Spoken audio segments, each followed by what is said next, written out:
Joined on the phone today by Kevin Bergeron. He is the founder of Waxwork Records. How are you today, Kevin? I'm doing well, man. How are you? I am excellent, and I'm excited to talk to you about this Waxwork Records. First of all, for some of the listeners out there, maybe if they haven't heard of it, can you tell us a little bit about what you guys do? What we do is we release film scores and soundtracks on vinyl with a heavy emphasis on the horror genre. How do you get into this line of work, I guess, or what made you decide to start Waxwork Records? Were you just bored one afternoon, or is this something that's been a long time coming? I guess it was kind of a long time coming. I have a lot of experience with recording music and playing in bands and also pressing records. I've been doing it for a long time, probably half my life. I've been playing in punk bands since I was 15 years old, and you know, my last band we split up, and I was looking for something else to do, and I wanted to stay within like the industry, the music industry, but I wanted to do things from the other side of the curtain, I guess, like so to say, because you know, I really like playing music, but it was time for me to do something else, and I really like recording and producing music and actually releasing vinyl. So, and I'm also a huge fan of horror movies and just genre movies in general. So I decided to marry the two things that I'm a big fan of, and so that being horror and vinyl. And that's kind of like how the ball got rolling with that. It was kind of like something that I was identifying myself with at the time, you know, being a musician and playing in a band and touring with a madman. Ended kind of like abruptly and kind of violently because the band, we kind of hated each other. But the end of a thing in my life that I sort of identified myself kind of spawned this new thing, which is very positive and very cool, and it gets a lot of people excited. So, you know, it's one of those experiences where, you know, the death of something turns into something awesome. Yeah, and you mentioned being a fan of horror films. It seems like a lot of the releases from Waxwork so far have been just the horror films. Do you plan on branching out at all, or maybe doing some other genres down the road? Yeah, definitely. We actually have, you know, we have The Warriors coming up, and we actually have a few films that are definitely not within the horror genre or any sort of like sci-fi or anything like that, that are going to be dropping in 2016. I can't talk too much about them right now, but like definitely we're going to be branching out of the horror genre, but still staying to our horror roots. But yeah, so we're going to be kind of all over the map coming up pretty soon within the next few months. Well, and I got to ask how you decide, I guess, which scores or soundtracks to release. I know I own the Chopping Mall soundtrack, and you guys, I know, have done Friday the 13th and some other films. Is it just something that you decide on, like films that you love, or are you seeking out help from other, I guess, composers, or how does that work? Honestly, we kind of tackle everything from the mindset of like a fan, because we're fans of this first and foremost. We never kind of like go into something thinking like, oh, well, wouldn't it be awesome if like we release, you know, this particular title because it's going to sell 10,000 units. You know, like we never do that. That might be like the smart, strategic kind of like business move. But if our heart isn't in it, then it's not worth it to us. So, you know, from like an outsider looking in, you could look at Waxwork Records and think like, well, you know, these guys are kind of like all over the place. They'll release like a B movie, and then like a week later they'll release a soundtrack to something that's like in the Criterion collection from like the 60s or something. So we really put a lot of thought and effort into what we're going to release. There's no sort of like just blindly picking things, like, and also, like I was saying, like there's no sort of like just cash grabs where we're just like, oh, that looks like that's going to be profitable, let's go after that. No, it's totally, we sit down and we actually have a wish list that we've been picking and choosing from over the past couple of years, and surprisingly we were able to like knock out a lot of that. Like Day of the Dead was up there, The Warriors was up there, Friday the 13th. We're doing some Werner Herzog stuff like Nosferatu coming up, and these are all like films that we're diehard fans of, and the soundtracks are just all amazing. So that's kind of like how we just go about it. Like if we're a fan of it and the music is unique, we're going to go grab it.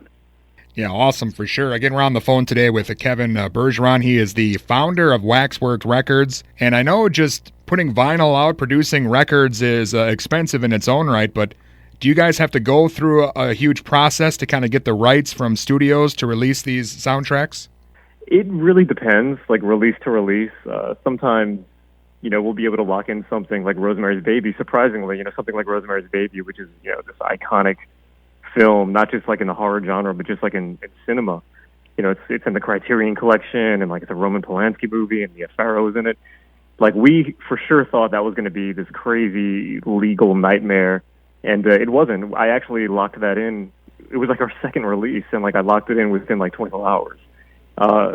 But then some titles like The Warriors, for example, perfect example, that's coming out this summer, but we've been working on that for over 2 years. It's just one of those things where like the rights are co-owned by multiple studios, and like there's all kinds of like clearances issues, and but it's, once we, and to go back to what you were saying about like the fact that like this stuff is kind of expensive to make, it is. Like, vinyl is extremely costly to manufacture. It's an arm and a leg, but we love doing this, and the fans love it. So like it kind of like that's the trade-off. People are buying these records, and like as long as people keep buying them, we're going to keep making them. We don't believe in kind of like making things so limited that fans can't have them.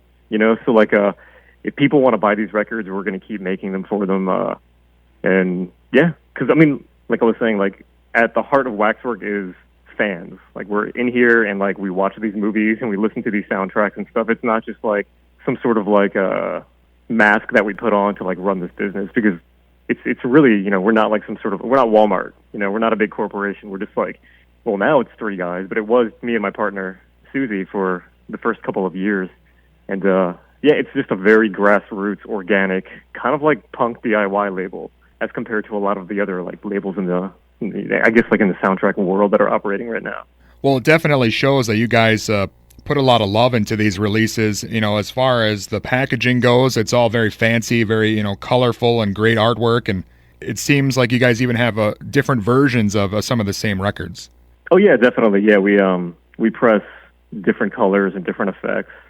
Just to have different variants. Sometimes like Creepshow is a perfect example. There's 5 different stories in the movie Creepshow. And we were like, I was actually just walking one day. I was getting lunch or something, and it just hit me like a brick. I was like, man, why don't we do, a different vinyl color that corresponds to each one of the different stories in Creepshow? It's an anthology horror movie.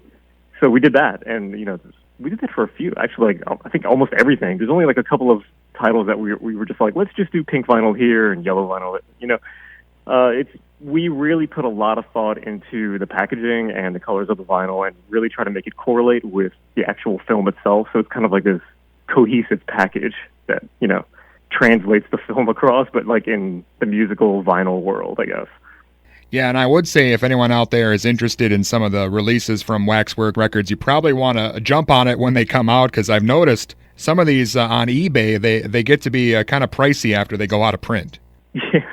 Yeah, there's some of these titles sell out very fast. Sometimes within like 24 hours, we'll put a record on sale and it'll be gone, and then like you'll find them that night on the secondary market, like eBay or Discogs or whatever, from flippers that, unfortunately they just kind of like prey on our website, and they know that it's a limited thing, and they know that it's a hot item, I guess.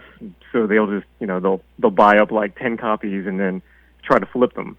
That they even try to do that with records that don't sell out from Waxwork. So it's kind of it's a funny thing, because like we're not as limited as like some of the other labels out there, but unfortunately there's some people out there like flippers that just, they want to flip it on eBay and try to make, a couple $100 off of something that honestly, like, we're going to put it out there again, and hopefully the fans, true fans can get them like right when they drop, as opposed to like having to pay crazy amounts of money on the secondary market. Yeah, most definitely. I know you mentioned a release of The Warriors coming up, and do you basically just focus on films that have just orchestral scores instead of various bands? Does it get kind of messy when you're looking at rights for things like that?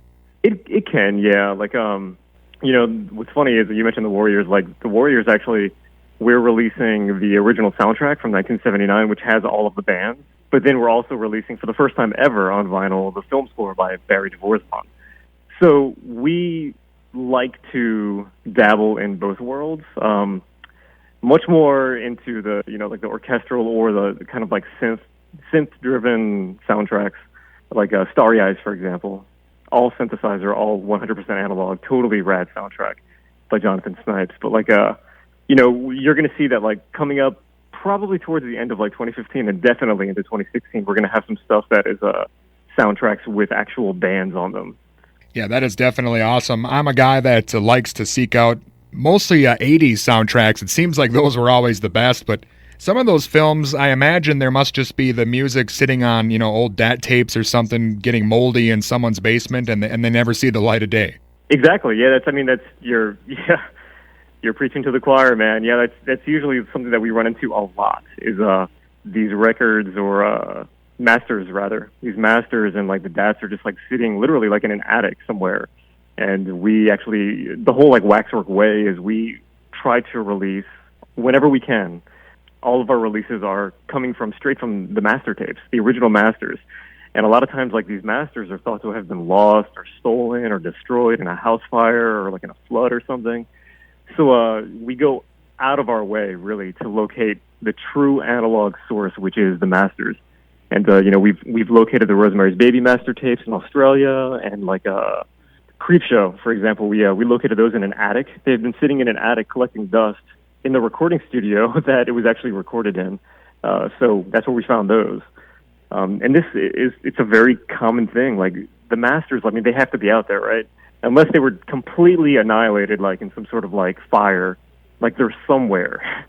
So we will go out of our way to find the true analog source, which is the masters, usually the master tapes. Well, yeah, I'm definitely looking forward to see what you guys come up with next. For the listeners out there that want to get on the bandwagon here, where would you direct them to? What's the website?